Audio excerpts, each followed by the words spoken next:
जय माता दी। बड़ों को मेरा चरण स्पर्श और सभी छोटों को मेरा प्यार। मैं एस्ट्रोलॉजर प्रियंका भारद्वाज स्वागत करती हूँ आप सभी का अपने इस यूट्यूब चैनल पर और आशा करती हूँ कि आप सभी लोग स्वस्थ होंगे और मस्त होंगे। मैं एक जन्म कुंडली विशेषज्ञ हूँ। जन्म कुंडली देखती हूँ। जन्म कुंडली देखकर आपके ग्रहों की स्थिति कैसी है वो आपको बताती हूँ। अगर जीवन में आप किसी भी प्रकार की समस्या से गुजर रहे हैं, चाहे वो आपकी पर्सनल लाइफ हो या प्रोफेशनल लाइफ हो, तो आप मुझसे अपना जन्म कुंडली विश्लेषण कराकर मेरे द्वारा बताए हुए उपायों को कर अपनी लाइफ को बेहतर बना सकते हैं। ये देखिए मेरे हाथ में क्या है। जी हाँ, हमारे प्यारे से छोटे से गंगू यानी कि गणपति जी। गणपति बाप्पा मोरया, मंगल मूर्ति मोरया। अब क्योंकि इनके आने के दिन शुरू होने वाले हैं और ये हम सभी को आशीर्वाद देने के लिए, हम सब के साथ रहने के लिए पूरे 10 दिन रहने आने वाले हैं, तो इन्हीं से जुड़ी जानकारी मैंने सोचा आप लोगों के साथ शेयर करूं और आपको बताऊं कि हमें क्या क्या चीज़ें करनी है। इस बार गणेश चतुर्थी कब से शुरू होगी, क्या क्या खास उपाय करने हैं, क्योंकि मैं नहीं चाहती हूँ कि मेरी एस्ट्रो एडवाइस फैमिली में कोई भी किसी भी अच्छे योग का फ़ायदा उठाए बिना रह जाए। और सबसे पहले तो ना, वीडियो शुरू करने से पहले इस ब्यूटीफुल से प्यारे से सूट के लिए मैं अंजू को कहूँगी थैंक यू, जो कि मेरी क्लासमेट रह चुकी हैं और अब हमारी एस्ट्रो एडवाइस फैमिली का हिस्सा भी है। And thank you so much कुछ डिफरेंट कलर मेरे लिए शेयर करने के लिए, सेंड करने के लिए। एंड बहुत ही प्यारा सूट है और मुझे रिसीव हुआ था, मैंने तब भी कहा था बहुत प्यारा है। कुछ डिफरेंट कलर भेजा, इट मीन्स मेरी हर वीडियोस को बहुत गौर से देखा जाता है। एंड यू सेड कि ये colour you have never noticed in my videos, तो thank you so much for this lovely beautiful suit. आइए वीडियो की शुरुआत करते हैं और बताती हूँ आपको कि गणेश चतुर्थी कब मनाएंगे हम सब। देखिए भादों का महीना स्टार्ट हो गया है, तो इस भाद्रपद महीने में गणेश चतुर्थी से 10 दिन का गणेश उत्सव शुरू हो जाता है। तो इस साल गणपति जी कब विराजेंगे और कैसे कैसे हमें उनकी पूजा पाठ करनी है, क्या डेट है और हमें गणपति बप्पा की स्थापना कब करनी है, स्थापना का मुहूर्त विधि क्या है, वो सब मैं आपको बताने आई हूँ। हर साल भाद्रपद के शुक्ल पक्ष की चतुर्थी तिथि से 10 दिवसीय यानी कि 10 दिन गणेश उत्सव की शुरुआत हो जाती है, जो कि अनंत चतुर्दशी तक चलती है। तो गणेश चतुर्थी के दिन घरों में, पंडालों में रिद्धि सिद्धि के दाता हमारे गणपति जी विराजमान होते हैं। लेकिन आप अपनी श्रद्धा के अनुसार 1 दिन, 1.5 दिन या फिर 3 दिन या फिर 5 दिन या फिर 7 दिन या फिर पूरे 10 दिनों तक के लिए आप चाहे तो बप्पा को अपने घर पे लेकर आ सकते हैं और इतने जितने भी दिन आपकी इच्छा है उनकी सेवा कर सकते हैं। ऐसी मान्यता है कि इन 10 दिनों तक गणेश जी कैलाश पर्वत से धरती पर भक्तों के बीच में रहकर उनकी हर समस्या को दूर करते हैं और यही कारण है कि पूरे भारत में इस महोत्सव को बहुत ही धूमधाम से मनाया जाता है। तो आइए जानते हैं कि इस साल गणेश उत्सव कब से शुरू होगा, गणेश चतुर्थी पर गणपति स्थापना का मुहूर्त क्या है और महत्व क्या है, क्योंकि विघ्नहर्ता की पूजा करना, विघ्नहर्ता की अर्चना करना हम सब के लिए बहुत ही ज़रूरी है, क्योंकि वही तो है जो हमारे विघ्नों को हरेंगे। और आने वाले समय में त्योहारों की शुरुआत होने वाली है, तो ऐसे में कोई भी आता हुआ विघ्न कौन दूर करेगा, हमारे गणेश जी ही तो दूर करेंगे। इस साल गणेश उत्सव का जो पर्व है वो हम सब 19 सितंबर 2023 को गणेश चतुर्थी से शुरू हो जाएगा और इसकी जो समाप्ति है वो 28 सितंबर 2023 को यानी कि अनंत चतुर्दशी पर होगी। तो आखिरी दिन हम बप्पा की मूर्ति का विसर्जन कर देते हैं। ऐसा करना शुभ माना जाता है, क्योंकि आखिरी दिन हम उनको वापस से कैलाश पर्वत की ओर भेज देते हैं उनकी माता के पास। गणेश चतुर्थी के दिन गणपति बप्पा की स्थापना का जो शुभ मुहूर्त है, अगर आप शुभ मुहूर्त में स्थापना करते हैं तो बहुत उत्तम माना जाता है। इससे आपके घर में शुभ और लाभ की प्राप्ति आपको होती रहती है। गौरी पुत्र परिवार में हमेशा सुख और समृद्धि देते हैं, आपके दुखों को, आपके कष्टों को आपसे दूर रखते हैं, आपके विघ्नों को आपसे दूर करते हैं।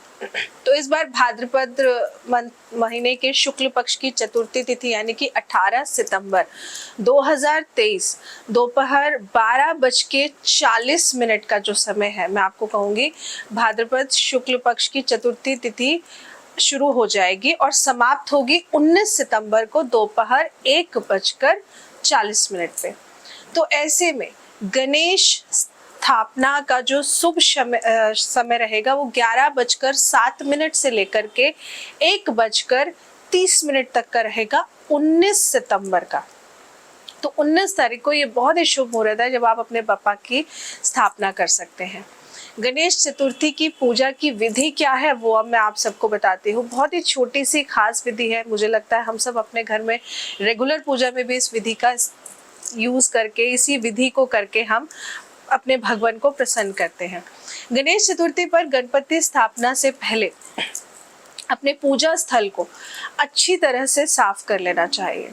जो लोग स्थापना नहीं करना चाहते हैं वो नॉर्मली भी अपने मंदिर की साफ सफाई करिए। मंदिर की साफ सफाई करने के बाद में आप अपने पूजा स्थल को अच्छे से साफ करिए, कपड़ा बिछा तो उसको बदलिए, नहीं तो मूर्तियां हैं या फोटो फ्रेम है आप उनकी सफाई को अच्छे से, उनको कपड़े से साफ करिए, गंगा जल से स्नान कराइए। मतलब आपको गणेश जी के पूजन से पहले, मैं जानती हूँ सबके घरों में जन्माष्टमी पर मंदिर की सफाई जरूर हुई होगी, लेकिन जब भी कोई महापर्व आता है, जब भी हम कोई बहुत बड़ा त्योहार मनाते हैं, तो ऐसे में हमें हमारे घर के मंदिर की साफ सफाई जरूर करनी चाहिए, क्योंकि हमारे घर का जो मंदिर होता है ये देवगुरु बृहस्पति का कारक होता है। तो अगर आप अपने घर के मंदिर की सफाई का ध्यान रखते हैं तो देवगुरु बृहस्पति अगर आपकी जन्म कुंडली में खराब भी है तो वो धीरे धीरे आपको शुभ फल देना शुरू कर देते हैं। तो अब पूजा के लिए क्या करना है, आपने एक चौकी लेनी है, चौकी पर पीले रंग का या फिर लाल रंग का कपड़ा बिछाना है और जो शुभ मुहूर्त आपको मैंने बताया है, तो उस शुभ मुहूर्त में आप गणपति जी की मूर्ति को या फोटो फ्रेम को चौकी पर आप स्थापित कर सकते हैं। इसके बाद में आपको दीपक जलाना है। सबसे पहले धूप अगरबत्ती जो भी आप जलाते हैं वो जला के रखिए। फिर गणेश जी को दूर्वा से आप गंगा जल छिड़क कर उनको स्नान कराइए। फिर उन्हें हल्दी का तिलक लगाइए, चावल का तिलक लगाइए, चंदन का तिलक लगाइए, उन्हें लाल सिंदूर का तिलक लगाइए। इनफैक्ट सिंदूर गणपति जी को ना बहुत ही प्यारा है, बहुत अच्छा लगता है और इसके पीछे भी ना एक बड़ी ही प्यारी सी स्टोरी है, मैं आप सबको ज़रूर बताऊंगी। लेकिन अभी मैं आपको रेगुलर पूजा का जो प्रोसेस है वो बता देती हूँ। स्नान कराने के बाद में आपने तिलक लगाना है। तिलक लगाने के बाद में आप फूलों की जो माला लेकर आए हैं गणपति जी को ज़रूर चढ़ाइए। फूलों की माला नहीं लाए हैं, सिर्फ फूल लेकर आए हैं, तो आप चाहे तो सिर्फ फूल भी गणपति जी के चरणों में रखिए, गणपति जी के हाथों में फूल रखिए, लेकिन पुष्प चढ़ाइए ज़रूर। ये बहुत ज़रूरी है कि आप पुष्प को, फूलों को पूजन में ज़रूर शामिल करें। अगर माला लानी भूल गए, घर के आसपास अगर पुष्प है तो वो ही चाहे तोड़ के 5 फूल ले आइए, लेकिन फूलों को अर्पण जरूर करिए। लेकिन नीले रंग के किसी भी प्रकार के फूलों का इस्तेमाल नहीं करना है, इस बात का ध्यान रखना है। पुष्प अर्पण करने के बाद में आप मोली लीजिए और गणपति जी के हाथ में कलावा बांधिए। इसके बाद में दूर्वा से बनी हुई आप माला लीजिए और वो आप गणपति जी के गले में उनको जरूर पहनाइए। माला नहीं बना सकते हैं तो थोड़ी सी दूर्वा ले लीजिए, उस पे कलावा बांध कर वो आप गणपति जी के हाथों में या चरणों में, उनके सिर पर जरूर रखिए। ऐसा करने से गणपति जी को ना बहुत शांति मिलती है, ठंडक मिलती है। तो गणपति जी को दूर्वा भी जरूर चढ़ाइए, ये भी बहुत अच्छा और शुभ माना जाता है। इसके बाद जो भी आप फल लेकर आए हैं, मिठाइयाँ लेकर आए हैं, और मोदक तो गणपति जी के वैसे ही प्रिय हैं, तो वो लेकर के आप वो भी गणपति जी को ज़रूर अर्पण करिए। तो ये बहुत छोटा सा प्रोसेस है और इसी तरह ना आपने अगर 10 दिन तक अपने घर में गणपति जी बिठाए हैं तो 10 दिनों तक रोज़ सुबह और शाम को आरती करिए, उनको अलग अलग प्रसाद का भोग लगाइए। जो आपके घर में आप चाहे तो भोग बना सकते हैं, लेकिन मोदक, लड्डू ये गणपति जी को ज़रूर भोग लगाइए, ये बहुत जरूरी। क्योंकि देखिए जब आपके घर में कोई मेहमान आता है तो आप पूछते हैं ना आप क्या खाएंगे, आपको क्या अच्छा लगता है। तो वैसे ही जब हम गणपति जी को अपने घर बिठाते हैं, हम गणपति जी की स्थापना करते हैं, तो गणपति जी को जो पसंद है अगर आप उनका भोग लगाएंगे ना तो गणपति जी आपसे जल्दी प्रसन्न होते हैं। तो इस प्रकार बहुत छोटी सी पूजा है। उसके बाद आप चाहे तो गणेश चालीसा का पाठ कर सकते हैं, गणेश जी के मंत्रों का जाप कर सकते हैं। आप चाहे तो ओम गंग गणपतये नमः इस मंत्र का भी जाप कर सकते हैं 108 बार सुबह भी और 108 बार शाम को भी। अब जो लोग जॉब करते हैं जिनके पास सुबह समय नहीं है तो आप जो छोटा सा प्रोसेस मैंने बताया, दीपक जला दीजिए और गणपति जी को फूल जरूर बदलिए, उनकी माला को जरूर बदलिए, उनको तिलक लगाइए, स्नान कराइए। रोज का छोटा सा प्रोसेस है ये, तो मुझे लगता है आप लोग कर ही सकते हैं। और शाम को आप चाहें तो मंत्र जाप कर लीजिए अगर सुबह आपके पास समय नहीं है तो। लेकिन गणपति जी के ये जो दिन है ना, इनको बस ऐसे ही मत जाने दीजिएगा, थोड़ा सा समय जरूर निकालिए अपने लिए। गणेशोत्सव के मौके पर आपने देखा होगा कि मंदिर से लेकर के घरों में बप्पा की मूर्ति की स्थापना बहुत ही अच्छे ढंग से की जाती है। बहुत ही सुंदर सुंदर पंडाल बनाए जाते हैं, उनके लिए बहुत सुंदर सुंदर आसन बनाया जाता है। और मूर्ति स्थापना के दौरान कई नियमों का पालन करना ना बहुत जरूरी होता है। जैसे कि प्रतिदिन प्रातः और संध्या में भगवान जी की विशेष पूजा की जाती है, ये बहुत जरूरी है। और आरती और भजन गाए जाते हैं। जब तक बप्पा आपके घर या पंडाल में होते हैं तब तक जितने दिन भी आपने बिठाए हैं उतने पूरे दिन उनका मंत्रोच्चार करना ये बहुत ज़रूरी होता है। अखंड ज्योत जला के रखना ये बहुत शुभ माना जाता है। तो इसी प्रकार से गणपति जी की पूजा करनी है। गणपति जी की मूर्ति को कभी भी अकेला नहीं छोड़ना चाहिए, इस बात का ध्यान रखिए। तो अगर आप सिर्फ हस्बैंड वाइफ हैं और आपको पता है आप दोनों जॉब में हैं, न्यूली मैरिड कपल हैं, तो आप गणपति जी को अगर अपने घर ला रहे हैं तो आप उतने ही दिन लाइए जितने दिन में से आप में से दोनों में से कोई एक उनके साथ घर पे रह सके। इस बात का ज़रूर ध्यान रखिए, क्योंकि मेहमान घर पे आया है और आप उसको खाली घर में अकेला छोड़ के चले जाएंगे तो मेहमान को कितना ख़राब लगेगा। तो जितने दिन आप अपना समय दे सके ना उतने दिन आप उनको अपने घर में बिठाइए, उनकी स्थापना करिए, लेकिन उनकी मूर्ति को कभी भी अकेला मत छोड़िए।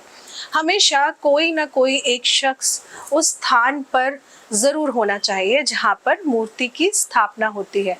तो इस तरह से ना लोग अपने सामर्थ्य के अनुसार, अपनी श्रद्धा के अनुसार मूर्ति की स्थापना करते हैं और गणपति जी का पूजन करते हैं। कुछ लोग गणेश चतुर्थी के दिन ही सुबह पूजा पाठ कर लेते हैं और उसके बाद मूर्ति का विसर्जन भी कर देते हैं। मैंने कहा ना अपनी सामर्थ्य के अनुसार। और वहीं पर कुछ लोग घर पर 1.5 दिन या फिर 3 दिन के लिए बप्पा को बिठा कर रखते हैं। ये बहुत ही शुभ माना जाता है, लेकिन अपनी सामर्थ्य के अनुसार करिए, किसी प्रेशर के उससे मत करिए। अच्छा, अब मैं आपको बताती हूँ कि ये गणेश उत्सव हम लोग क्यों मनाते हैं, इसके पीछे की वजह क्या है ना। त्योहार तो हम सभी मनाते हैं, लेकिन हमें पता भी तो होना चाहिए कि हम क्यों मनाते हैं। पुराणों के अनुसार गणेश चतुर्थी के दिन शंकर जी और पार्वती माता के पुत्र गणपति जी का जन्मोत्सव मनाया जाता है। गणेश उत्सव में 10 दिन तक बप्पा की विधिवत पूजा अर्चना करते हैं। उनके सभी कार्य, जो भी इस प्रकार से पूजा अर्चना करता है, आप समझिए कि उनके हर प्रकार के कार्य सिद्ध हो जाते हैं। वहीं पर एक बहुत ही प्यारी सी पौराणिक कथा है और उस कथा के अनुसार महर्षि वेदव्यास जी ने महाभारत की रचना करने के लिए गणेश जी का आवाहन किया था। और व्यास जी श्लोक बोलते गए और गणपति जी बिना रुके 10 दिनों तक महाभारत को लिपिबद्ध लिखते गए। तो इन 10 दिनों में गणेश जी पर क्या हुआ था, वो लिखते गए तो उनके ऊपर ना धूल मिट्टी की परत जम गई थी। तो 10 दिन बाद यानी कि अनंत चतुर्दशी पर बप्पा ने सरस्वती नदी में स्नान करके खुद को स्वच्छ किया था। तो उसके बाद से ही 10 दिन तक गणेश उत्सव बहुत ही हर्षोल्लास के साथ धूमधाम से मनाया जाता है। गणेश चतुर्थी का त्योहार शुरू होने वाला ही है और इसे लेकर हर भक्त, मैं जानती हूँ, बहुत उत्साहित है।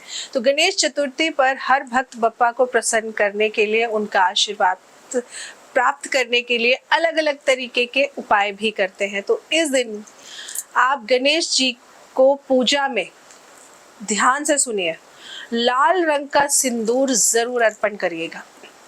लाल रंग का सिंदूर आप अपनी पूजा की थाली में जरूर रखिएगा। जितने दिन आप अपने घर में गणपति जी को बिठाते हैं, लाल रंग का सिंदूर आप गणेश जी को जरूर अर्पित करिए। इससे वो आप पर जल्दी प्रसन्न होते हैं और आपके सारे बिगड़े काम को बनाने लगते हैं। बहुत छोटी सी चीज़ है, बहुत आसानी से मिल जाती है, बस थोड़ा सा समय आप लोगों को निकालना है। समय को निकाल लेंगे तो गणपति बप्पा यानी कि विघ्नहर्ता आपके विघ्नों को ज़रूर दूर कर देंगे।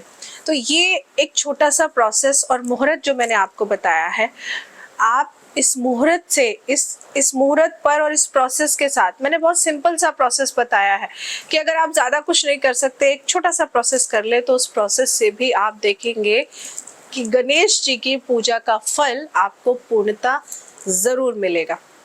और जुड़े रहना चैनल के साथ, क्योंकि यहाँ पर मैं सिर्फ आपको आज ये बताने आई थी कितने दिन से कितने दिन हम गणेश उत्सव मनाएंगे और गणेश मूर्ति स्थापना का शुभ मुहूर्त क्या है। क्योंकि अब उपाय जो आप लोगों को मैं खास बताऊंगी इस बार गणेश उत्सव पे करने के लिए, अगर आप गणेश जी को अपने घर में स्थापित नहीं कर पा रहे हैं अपने काम की व्यवस्था की वजह से, तो कोई बात नहीं, आप मेरे द्वारा बताए हुए उपाय जरूर करिएगा। ये 10 दिन आपके खाली नहीं जाएंगे और मैं जरूर बोल सकती हूँ कि मेरे द्वारा बताए हुए उपाय करने से आप गणपति जी का आशीर्वाद जरूर प्राप्त कर लेंगे। जय माता दी।